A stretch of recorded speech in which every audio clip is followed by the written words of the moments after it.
ഈ മഴ വരണ സമയത്ത് തവള കരയാൻ തുടങ്ങിയതിന് ശേഷം നമ്മുടെ ഈ നായകൻ മാക്രിയുടെ പാട്ട് കേട്ടിട്ട് ആ പ്രദേശത്ത് ആ ഒരു പൊട്ടക്കിണറ്റിൽ കിടന്നേച്ച ഒരു തവള പെണ്ണ് ഇവന്റെ പാട്ട് കേട്ട് ഫ്ലാറ്റ് ആയിട്ട് തവള കിണറ്റിൽ നിന്ന് പുറത്തോട്ട് ചാടി വരണേ. നമ്മുടെ മാക്രി ചെക്കിന് ഭയങ്കര സന്തോഷമായി. മാക്രി മുത്തച്ഛൻ ദൈവം തന്നെ. അതിനുശേഷം ഈ മാക്രി പെണ്ണിനെ പിന്നെ ഇംപ്രസ് ചെയ്യാൻ വേണ്ടിട്ട് ഇവന്റെ വകയായിട്ട് ഒരു പാട്ട് പാടുന്നുണ്ട്. അതായത് ഇവര് തമ്മിലുള്ള ഒരു ഡിവറ്റ് സോങ് ഉണ്ട്, ലോങ് ആയിട്ടുള്ള ഒരു പാട്ടാണ്. അവർക്ക് വേണ്ടി ഞാൻ എഴുതി കൊടുത്ത എന്റെ മാക്രി പാട്ടിലോട്ട് പോകാം. പേക്രോം പേക്രോം വിളി കേട്ടോ മാക്രി പെണ്ണേ, മാക്രി പെണ്ണേ, മാക്രി ചേട്ടൻ വിളിച്ചോ തവളച്ചീന്ന്, തവളച്ചീന്ന്. മാക്രി പെണ്ണിനെ കാണാനായി മാക്രിയേട്ടന് കൊതിയായി. പൊട്ടക്കിണറ്റിൽ നിന്ന് കരഞ്ഞു ഞാൻ മാക്രി ചേട്ടന് വേണ്ടി.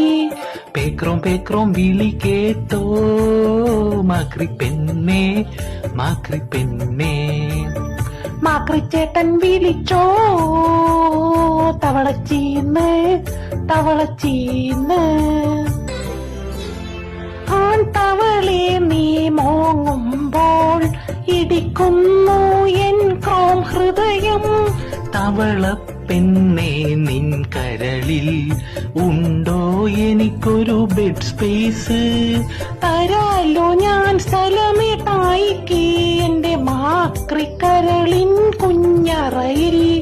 1000 പേക്രോം ചളികളുമായി മാക്രേട്ടായി വന്നു നിൻ കിണറ്റിൽ. മാക്രി പെണ്ണിനടുത്തേട്ടായി വന്നപ്പോൾ ഞാൻ കരഞ്ഞു ക്രോം ക്രോം ക്രോം. പേക്രോം പേക്രോം വിളി കേട്ടോ മാക്രി പെണ്ണേ, മാക്രി പെണ്ണേ, മാക്രി ചേട്ടൻ വിളിച്ചോ തവളച്ചീന്ന്, തവളച്ചീന്ന്. പാട്ട് പാടിയിട്ട് അവരൊന്നിച്ച പിന്നെ അവര് ആ പൊട്ടക്കണത്തിൽ പിന്നെ സുഖമായിട്ട് ജീവിച്ചു. അതിനുശേഷം ഇത് കമ്മിറ്റഡ് ആവാൻ ആഗ്രഹിക്കുന്നവരൊക്കെ ഇതേപോലെ മഴ വരണ സമയത്ത് പുറത്തിറങ്ങി നിന്നിട്ട് ഇതേപോലത്തെ പേക്രോം പാട്ട് പാടും. ചിലവര് ഇപ്പോഴും സിംഗിൾ ആയിട്ട് തന്നെ നടക്കുന്നത്. അപ്പൊ ഇതാണ് ശരിക്കും ഈ മഴ വരണ സമയത്ത് എന്തിനീ തവള കരയണമെന്നുള്ളതിന്റെ ഉത്തരം.